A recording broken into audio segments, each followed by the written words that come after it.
Welcome to the party!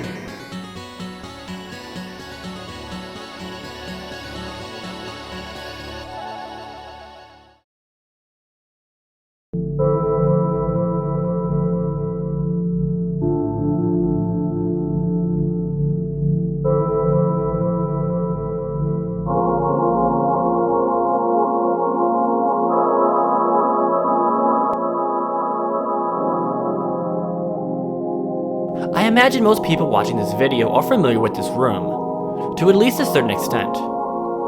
Whether it be frustration at missing that last coin, you know the one, or awe and appreciation for the joke, this level has its place in Gauntlet history, and, at least in my opinion, is one of the best Easter eggs in all of gaming. If you don't remember, this is the Gauntlet Lab, a bonus level mirroring the Real Life Midway office, a very clever joke from the developer's end. But, at the same time, it raises some valid questions. What does this imply for the Gauntlet universe? What is this room in the context of the story? It's fair to say that the devs never intended for anyone to ask that, and they probably didn't. But either way, it's still here. It's clear what this means to us, the players, but what does it mean for them? What did it mean to the Yellow Wizard, who canonically warped into this space? Once you start to look at the devs' inserts with this mindset, it comes with some interesting implications. This little bonus level is but a peek behind a curtain, a gateway into a rabbit hole far deeper than anyone would expect. This video will take you on a journey into the world beyond the Bannorn, beyond the realms, and beyond the fabric of the universe itself. Welcome to Devlore Explained.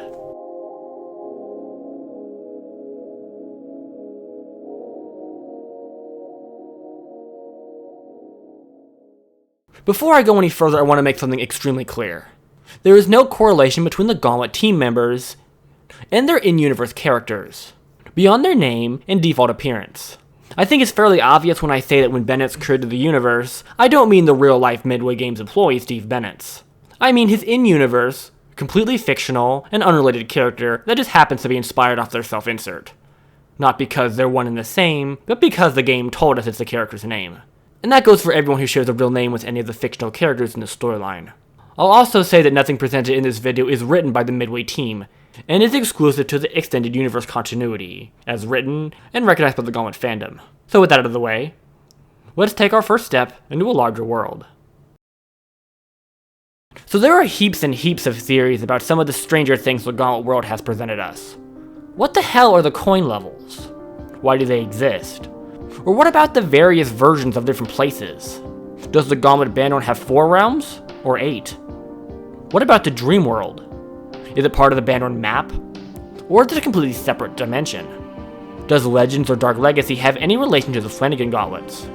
Questions we aren't really supposed to ask, but are certainly relevant when trying to decipher the lore. This is why EU lore exists. It provides a standardized sequence of events that we all can refer to. It's not meant to discredit any other theories or interpretations of the story, but it does have its own answers for all of these questions, and in astonishing detail, which is why we present it on the channel. So, what does EU have to say about this? The extended canon has a concept called the Ultra World, which suggests a map of timelines, or perhaps a multiverse. It looks like this. Each one of these lines represents a Gauntlet timeline. Most of them are very similar, but there are notable differences, like the Dark Legacy timeline has 8 realms, while another might have just 4. EU is saying that whenever you're playing Gauntlet Legends, you're playing one of these alternative timelines. What's cool about this concept is that it's applicable to any interpretation of the game, like Paths of Evil, the book I said is not canon to the game, or other community-made continuities, like Gauntlet Twilight, or Beachhead. It can even include your personal headcanon you cooked up as a 6-year-old trying to explain why Archer likes Apple so much. Under this idea, the EU Dark Legacy timeline that we discuss on our channel is just one of these lines. There could be infinite for all we know, but the lore kind of implies it's a finite number. Not that we know what it is, just that it's likely not endless. Okay, so you're probably thinking, that's cool and all, but what does it have to do with the devs? Well, they're the ones that created it. EU defines a dev as, quote, a celestial being with independence and dominion over the Ultra World. So, what does that mean? It practically means that they can do literally anything. but this is what it means definitionally. Take a regular character in Gauntlet. Let's say Korik the Red Warrior. Korik is part of the timeline. There is a different Korik for each of them. He has free will within its respective timeline, and can influence it indirectly, such as doing something that causes something else to happen. And eventually, he will die, and the timeline will continue without him. This is true for every single non-dev character, including you, the viewer, if you happen to believe in the real-life multiverse theory. Now, let's compare him to a dev character. We'll do Stig for this example. Stig does not belong to any of these lines, and unlike Korik, he can move between them freely as he wills. He can do anything Korik can do, but he isn't bound by just one line. As stated, there are many Koriks across the Ultra World, but there is only one Stig. Additionally, devs have absolute influence over the lines. If Korik wanted a castle, he would have to gather the resources and construct it, while Stig could just snap his fingers and will the castle into existence. But that would be a small intervention. What would a big one look like? How about cutting things out of reality? The devs do in fact have a track record of doing this, and when it happens, they tend to do it sloppily. The reasons why the coin rooms exist varies, but the process is the same, except for two of them which we'll talk about. Devs literally strip out areas of reality, not just remove them from that point forward, but they make it so as if it never existed to begin with. In doing this, they create a liminal space, an area outside of space and time, and then only devs can travel between freely. Space is completely independent from actual timelines. There is no past or future, and there is nothing beyond the initial space. And from the perspective of the residents, it never existed at all. When they do this, they don't cover their tracks seamlessly. They leave cracks. Obviously, they are the doors. Unintended ways to slip back into them. And then there are the memories. I'm sure plenty of you watching are familiar with the Mandela effect, or the concept of collectively shared false memories. Whatever the case may be in the real world, the Mandela effect does exist in Gauntlet, and this is the cause. Plenty of elves in the forest realm could swear the Mushroom Garden was real at one point, but no record of it exists physically, because it was scrubbed from the timeline and placed in a separate reality. So yeah, we talked about how devs make pocket realities, what they can do, but we haven't talked about why. How did this start? Where did the devs come from? Which brings me to the bulk of today's video. Dev history and dev hierarchy. The Ultra World as I described it is what exists now. What existed at the time of the game's events. But it wasn't always the case. To properly understand how we got here, we have to start at the beginning.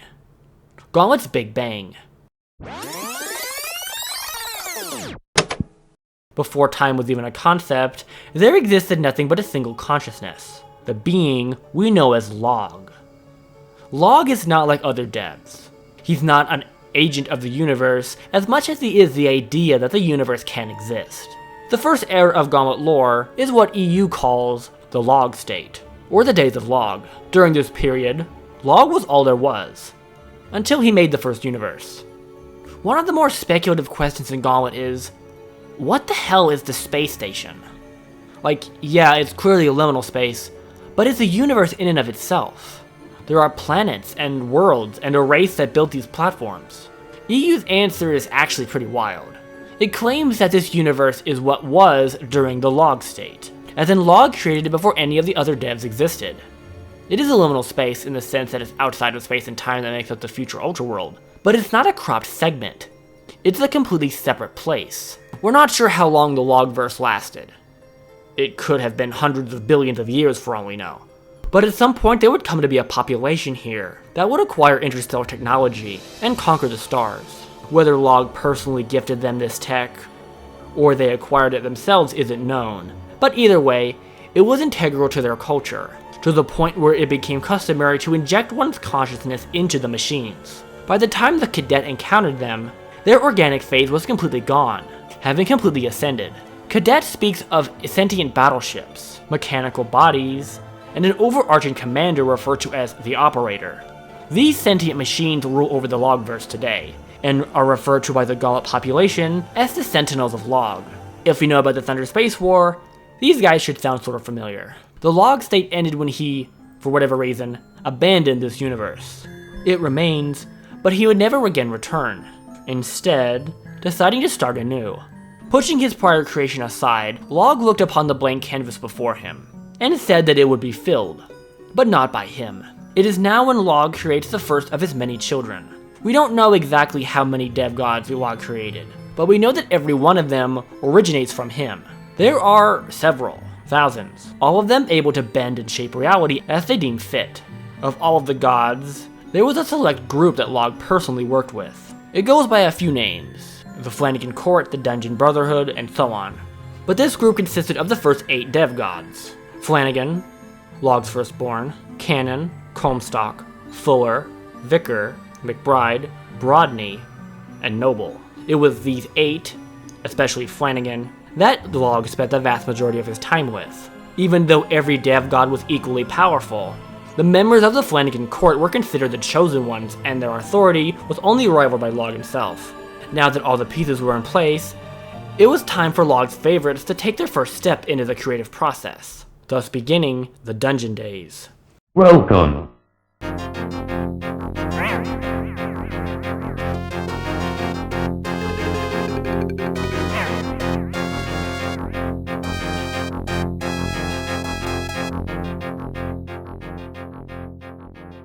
The quote-unquote world the Flanagan Court created wasn't really a world at all, but more of a cosmic game board. They wound up their toys and watched the show. The events of Gauntlet 1 were entirely scripted from the perspective of the devs. These dungeons are not corners of an unseen world. They are everything. A series of countless colored chambers stretching into infinity. The beings that inhabited these chambers are less beings than they are programmed toys. They are known as sigils, a race of immortal beings with no thought behind what the devs gave them.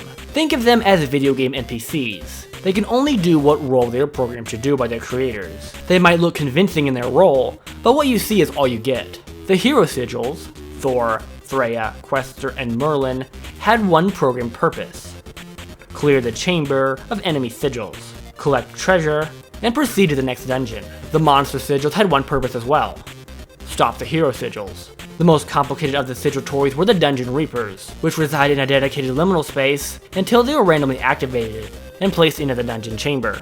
Here, they would engage with hero sigils and return to their pocket dimension once defeated. We'll mention them again later, but they're the only aspect of this time that exists in the modern era. After the events of Gauntlet 1, Log abandoned his children and disappeared into the cosmos. Some believe he went on to create a new, as he had done with the previous Logverse. Others believe he returned to the old Logverse. And there is one more theory I'm gonna share at the end. But whatever the case, Log is gone, leaving Flanagan and the court the supreme power in the universe. And thus, the dungeon days went on, and on, and on, and on still. The gods would make more mazes, more castles, more armies of toy soldiers just to knock down and build again, all for their amusement. The Flanagan Gauntlets take place on a game board, as in, within the context of the story, there is nothing beyond the borders of the screen. It was, after all, what Log showed them to do. But some of the lesser devs had been thinking, was this all they were destined to do? Play toys? Because that is all they were doing. Their creations existed with the sole purpose to entertain them. There was nothing that existed independently of them. For some, this really sat the wrong way. But there wasn't really much they could do about it. Flanagan was in charge, and what he said went. Flanagan was a strong believer in dev supremacy, or the idea that everything in the universe must bend to their will, or exist to serve them in some way. He argued that if Log desired their power to be shared, he would have instructed them to do so. This is what he left them with, and this is what will continue. Deviation from this path would be to spite Log. He certainly had his haters though. Firstly, there was the Sweet Branch, who had plenty of things to say about him, and the Ice Coven, a collective founded under the idea that Flanagan was a bad leader. But what could they do? Dev gods all have the exact same potential. The only relevant variable in their hierarchy is how knowledgeable they are. Flanagan and the court were trained by Log personally, those under them trained by the court members, and so on and so forth. Each dev generation being less educated than the last. This system practically insisted that Flanagan lead them. He was the most knowledgeable, making him the strongest. But they didn't stop those from trying. During the dungeon days, the most outspoken dev against Flanagan was called Bennetts. Bennetts was a third generation dev, who at this point was a no-name. He learned under McCarthy, who studied under Fuller, a member of the court. So he was one of the more educated devs, but not nearly enough to challenge the court, but enough where others in his class and those under him listened to what he had to say. Bennetts believed in creational independence, or the belief that their creations should be independent from them, and allowed to exist completely free of any obligation towards their creators, and maybe even give them the ability to make creations of their own. He argued that this is what Log had done to them. He created lesser beings with the ability to manipulate the universe, with the expectation that they would do the same, and pass on what Log had taught them. At first, Bennett's ideas weren't popular, but as the dungeon days went on, more and more of them started to see his point. Bennetts had 3 4th-gen devs that trained directly under him: Mike, KJ, and Scat. These 3 would come to teach the idea of creational independence to those under them, which, as the dungeon days went on, this created a ripple effect in which a decent percentage of devs subscribed to Bennett's thinking, which even won over the before-mentioned Sweet Branch and Ice Coven. Shortly after the events of Gauntlet 4, before Flanagan could begin work on a 5th dungeon campaign, Bennetts was confident enough to raise his concerns directly to Flanagan. We don't have an exact dialogue, but the common consensus is that Bennetts declared war on Flanagan and the dev supremacists. It didn't take long for devs to start picking sides. Those under Flanagan, which included the entire court, were known as the Dungeon Devs, and those under Bennetts had a few names: Dev Resistance, the Bennetts Conglomerate, or the Midway Devs. On paper, it seemed to be a pretty cut-and-dry conflict. Flanagan had significantly more followers and knowledge from Log, so it seemed like it would only be a matter of time before his victory. But there was only one problem. Devs cannot die. No matter what they did, they could not kill each other, but that didn't stop them from trying. The Devs Civil War was a race to see who could discover the secret of killing devs first, which really made it anyone's game. For 100 years, the devs dismantled the universe trying to kill each other. They threw each other into stars, black holes, and power nexuses, but nothing could keep them down for long. The dungeons were atomized, and so were the sigil game pieces used within them. With the sole exception of the Reapers, and Thor, but I'm not going to go into that. The closest one came to actually keeping a dev dead was Bennetts and his experiment on Fossilis. Fossilis, while not a member of the Flanagan court, was pretty relevant during the dungeon era. He was a 2nd generation dev, and the announcer for the campaigns held in the colored dungeons. You have found my treasure. Try this level now. Surprisingly, he actually agreed with Bennett's philosophy, but sided with Flanagan because he believed declaring war to get his way was the wrong move. Either way, Bennetts and his top generals attempted to combine their power to demake Fossilis, what they ended up doing with atomizing his form and spreading his consciousness across the stars. Fossilis would eventually rebuild himself, but it was the closest thing they got to a confirmed kill. It didn't bring Bennetts any comfort because he could still feel Fossilis. Not in the room, but everywhere. Like all they did was send him to a higher plane of existence. It frightened Bennetts enough to not try it on Flanagan. Most of what we knew of the Dev War came from the perspective of Bennetts and his resistance, so it's hard to say if Flanagan made any breakthroughs on his own. We do know that he took Bennetts and his crew very seriously, and never underestimated them, which cannot be said for future authorities like Scorn or the Plague Fiend. The war was more than anything else a stalemate until the final few years, in which Bennetts shifted his efforts. It was clear now that devs could not be killed, at least by anything less than Log himself. So, Bennetts had an idea. They cannot be killed, but maybe they could be trapped. Which leads us to the cage. They still kept face, confronting the dungeon devs on the battlefield and blasting each other into oblivion, but the bulk of Bennett's efforts were around perfecting a way to keep Flanagan trapped. They worked from a secret pocket space unknown to Flanagan, the first dev lab. Many dev lab spaces will come to exist, so we'll refer to this one as the Prime Lab. They needed a way to create a pocket dimension in which once a dev enters, they cannot escape. We can't really get into the details of how it works, nor how they figured it out, but they did. To simplify it, the cage is a pocket space that takes the power of the devs within it and spreads it out to every atom, creating a force field keeping them inside. And the more devs inside, the stronger the barrier. It uses their own power against them, making the dev both the prisoner and the battery of the cell. The cage doesn't drain their power or limit them. They can still do everything they normally would want to do within the cage, apart from leave it. They tested it on a lower ranking dungeon dev they captured, and it worked. Even with a way to take devs off the board, the resistance continued to take it slow. Flanagan had to be the first important target captured. If anyone else, say a member of the court, went missing, it would give Flanagan a tip that something was up. How the war ended is pretty fuzzy, with devs only vaguely referencing the events in later writings. The best reference we have is the opening paragraph of Kytus, to where Kytus says the following: "The firstborn of Log, the harbingers of order, the one left behind. Flanagan has fallen. His screams shook the cosmos. Time gasped and space looked away. That sound, it haunts me. It haunts us all. The sound of the universe being decapitated is not something one easily forgets. It made our eyes bleed and our ears pop. When the sound stopped, the universe was silent. Were we dead? We probably should have been. When the sound stopped, I looked to the stars as they bled, and I smiled. I smiled for the first time since those traitors threw a planet into the Red Dungeon. I still ask myself why I smiled that day. The promise of having a new beginning. The irony of Flanagan the Ultimate losing to so-called lesser beings. Or perhaps it was something as simple as space and time will stop shaking, and I can get some peace. Flanagan was trapped in the cage. Bennett had won. But he wasn't done.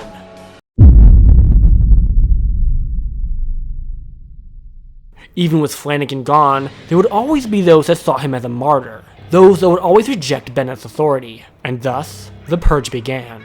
The members of the Flanagan court were the first targets. Some were captured fairly quickly, with others going into hiding and remaining elusive for thousands of years. A proposition was made to deaf kind: recognize the flag of Bennetts and reject Flanagan, or join him in his cell. About half the dungeon devs, or about a quarter of the entire dev population, refused to bow and were put in the cage. A select group of about 300 managed to avoid the initial purge, leaving them to be captured slowly over the coming millennia. During the Age of Scorn, only about 20 remain, 3 of which are members of the court: Canon, Comstock, and Noble. Canon hid in the Dream World under the guise of being a dream spirit. Comstock hid in plain sight, as a member of the Hollow Knight Guard in the Desert Realm. It's actually theorized that Bennett is aware of Comstock, but prefers to monitor him quietly, and Noble, who took refuge in a liminal space known as the Spellbound Earth, where he remains for the rest of the known timeline. There are a couple more named dungeon devs that evaded capture, such as Fossilis, who rebuilt himself after remaining adrift, and Kytus,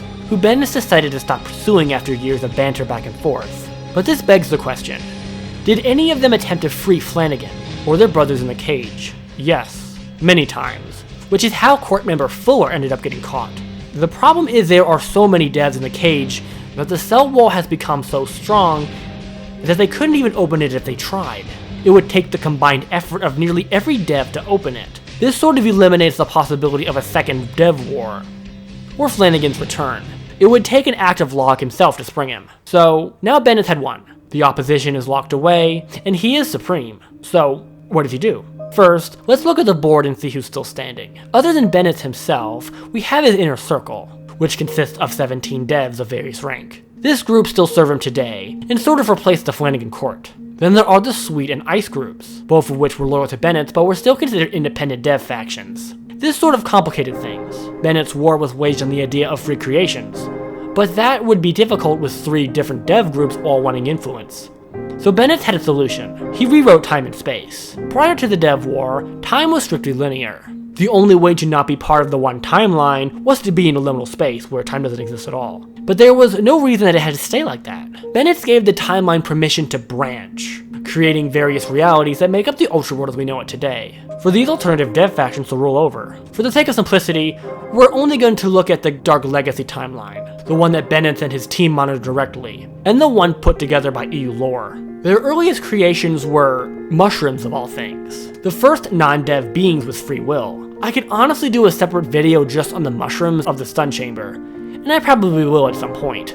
But in summary, the devs gave them their knowledge. Everything they had learned from their elders traced all the way back from Log. Granted, the mushrooms could not do anything with this information besides store it. They had no means of actually manipulating the universe like a dev, or even easily sharing it with other creations. The idea at the time was that later creations would come to the mushrooms for knowledge, but it never really came to that. The forest realm would come to surround the mushroom grove, a fully sustainable ecosystem of organisms that could live, thrive, reproduce, and evolve completely independent from the devs. They also created a race of guardians to watch over the first of the trees. A group of lizard people, known as the Ancient Keeper, would do just that. These guys are not to be confused with the modern Savage Keeper seen in the game. These Ancient Keepers were wise, and were bestowed part of the dev's own power. Dev power was broken up and gifted to the first creations, a collection of races we call the Dominion races. The Keepers were given the power of life, known today as the acid element. Destruction, aka fire, was cursed upon a race of man scattered across the continent known as the Burning Men, and divinity, considered the most important, was gifted to the Jackal Order in the desert, a group seen to be the chosen people of the gods. Lightning would come later, given to Curse Lake Sky Angels, which we'll talk about in a bit. The Burning Men were left alone, and beyond their initial instructions, so were the Keepers in the forest. But the Jackal were special. The devs made their presence known to them, and were a large part of their culture. The Temple of the Magi was a sacred site where the devs would come to commune with the Jackal. It was even linked directly to the Dev Lab. The problem started with the Jinn. The Jinn were a race of spirits created shortly after the Jackal, and were intended to represent the spiritual plane, while the Jackal represented the physical plane. Problem was the Jinn had no intentions of upholding that obligation, choosing to reject the devs and carve their own path, which quickly proved to be bloodthirsty. While the Jackal were able to fend off the Jinn in the first Jinn War, the devs failed to intervene or punish the Jinn in any way, which caused a fraction in the Jackal Order, leading to their split and eventual collapse. Those that believed the devs had abandoned them would evolve into the Desert Magi. Those that remained loyal called themselves the Kefir, who still exist and still honor the devs to this day. But this event made the Jackal Order a failure in the eyes of the devs, and they would never again re-engage with them directly. The lab door was sealed off, beyond a single crack that the wizard would slip through later. The dev called Kerslake created the Dominion Angels in response to the Jackal's collapse, a race of actually perfect beings incapable of disobeying. They weren't sigils like the monsters of old. They had individualism and consciousness, but existed to serve Kerslake. Think of them like actual angels seen in the Bible. But unlike those angels, they would never bow before the likes of mortal men. This remains a problem even today with the Knights of the Sky, considering themselves superior beings based on their angelic status. Kerslake is an interesting character overall. He's a member of the Ice Coven and has a role in their dev lab. But he's also a bit of an independent god, having the Holy Sky City and his own race of angels in the main timeline. It's not clear how much Bennetts oversees him, but it's obvious Kerslake exists more for himself than he does for the Dev Collective. He's not mentioned by name before the creation of the Sky City, so his motives aren't the most clear, and we're not even sure how he behaved in the Dev War, but it's likely he said it was Bennetts along with the rest of the Ice Coven. After the fall of the Jackal Order, the devs remained hands-off for thousands of years, watching from their lab, but something started to happen with the factions over time. An elemental bias and hierarchy began to take root. The devs never outright said that any element was superior, but many people inferred that based on how the Jackal were treated compared to the others such as the Burning Men. Individuals were judged solely on their elemental properties. Light elementals were considered the master race, believed to be personally blessed by the gods. Acid primes were also respected as dev servants that brought forth nature, but fire primes, the Burning Men, were completely ostracized by society. Their element was seen as evil, destructive, wild, and forbidden by the gods. This forced the Burning Men into isolating themselves into the mountains and the northern tundra. Since the people of the Banorn wouldn't interact with the lightning elementals for several more years, it wasn't clear how they felt about them. But the Lightning Angels considered themselves the most superior. The devs did not like this bigotry, and responded with the Prophet Rasha, their first direct action in centuries. We've spoken about Rasha quite a few times before on the channel. His task was to end the elemental hierarchy and unite the factions, which took hundreds of years to accomplish. The only group he failed to change was the then Equinox Angels. This interaction with Rasha caused Kerslake to lock down the Holy Sky City, reducing it to a liminal space, and trapping those not present outside forever. Why he did this isn't clear, but it was either the surface attempt at contact forced his hand, or the reaction of his angels offended him. Either way, the Sky City was no longer accessible, forcing those on the outside to evolve and adjust separately, becoming the Knights of Sky and the Valkyrie Order. Rasha would win over the Valkyrie before his passing, but the Knights would never come around. Other than them, Rasha's mission was a success, and he lived out the rest of his life as Archmage of the Magi, and the devs remained silent once again, until it was time to collect the Ancient Keeper. The Keepers were granted eternal life to protect the forest until the last tree reached maturity, and after 3,000 years, the devs came to collect on their promise. However, a select group of them refused to transcend and drew swords against the devs. This group would be left on Earth, but cursed and monstrous. They lost their wisdom, their immortality, and their connection to the acid element. These guys are the savage lizards we all know from the quest. Rasha fulfilled his obligation almost perfectly, but there was one mistake the devs made with him. He was a light elemental, which made it difficult for him to argue light was equal to acid and fire. He certainly dissolved the hatred for the fire primes, but he consequently made light more divine, and this reflected in the magic culture. The devs would make this correction after Rasha's passing with Sumner and Garm, two wizards to oversee the realms and preserve Rasha's work. Unlike Rasha, these two were born in the non-elemental temple zone, and emphasized elemental equality even further, controlling all four equally instead of just one.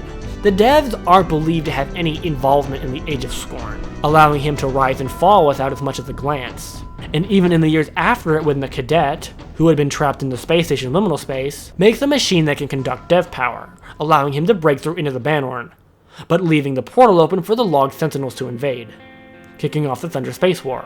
But even that was ended by Sumner and the factions without as much as a whisper from the dev gods. And that really brings us to the end of the timeline of the devs' actions. There are a couple more appearances here and there, but that's about it regarding the global scene. It's probably fair to say that after Sumner, they decided to be hands-off for good, having not intervened in thousands of years. Bennetts got to watch his dream unfold, their creations living and thriving in the universe they made for them, allowing them to experience life and take it into their own hands for better or worse. Even so, there are still a few questions that can be asked. What's with the crop circle? How does the dream world fit into the ultra world? Where did Log go?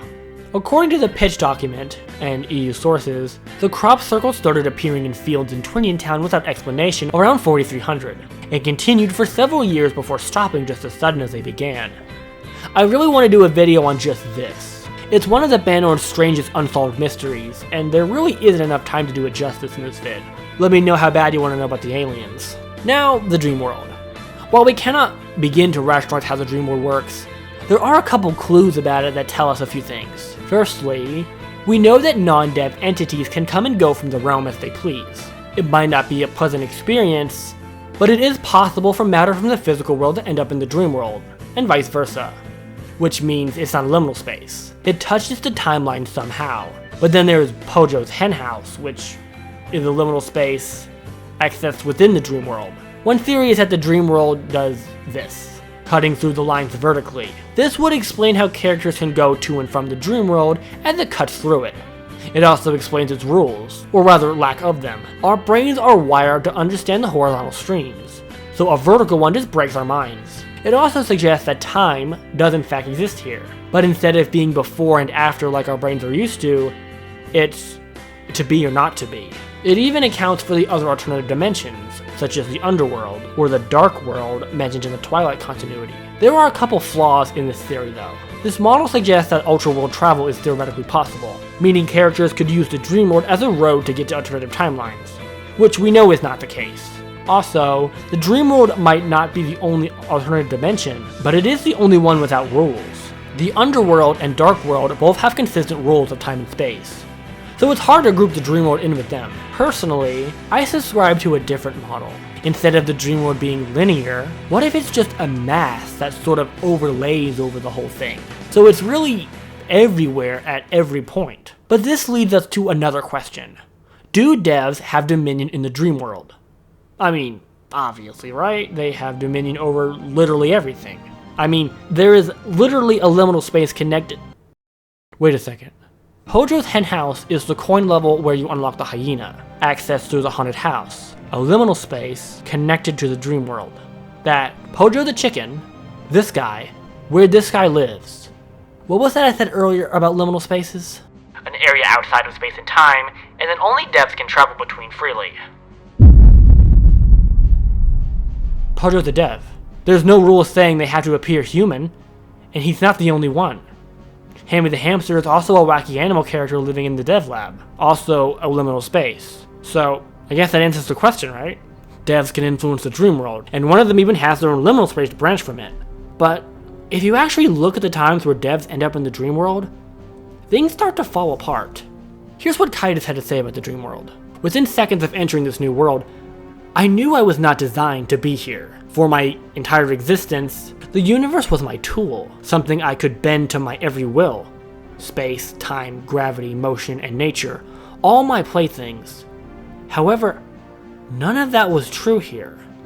like the boy that had taken me to his home, I had no control over this place.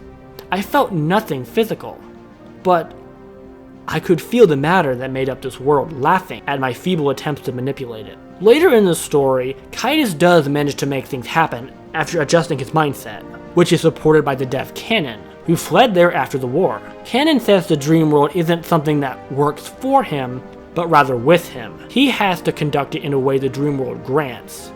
And even then, nothing is guaranteed.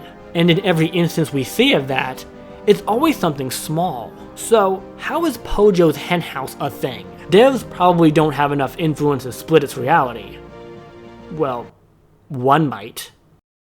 Who is the one character that has more power than even Flanagan, capable of creating universes that other devs wouldn't be able to touch? And who is the one dev that is not accounted for? Pojo is Log.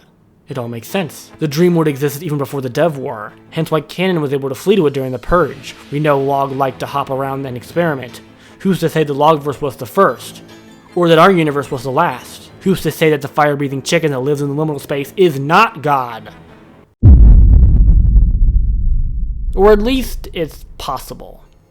There isn't any direct confirmation of it, but it's one of my favorite theories, and there's a surprising amount of evidence for it. Whether you personally subscribe to dev theory or not, it's a fun idea to play around with, and makes a lot of the weird, out-of-place eras and references fit much more comfortably in the lore, even if it wasn't intended to be investigated. But it's fun to overthink. There are a couple of things I didn't mention, such as KJ's connection to the Lost Carnival, which is a rabbit hole in and of itself, and the alien crop circle, which I plan on discussing in a dedicated episode.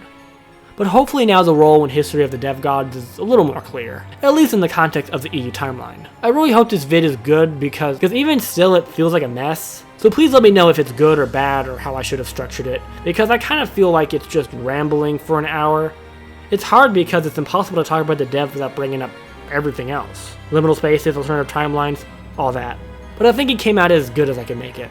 Next should be the final part of the iceberg, and after that we'll probably do a quick vid on ways to play Gauntlet in 2026. Otherwise, fare thee well, heroes.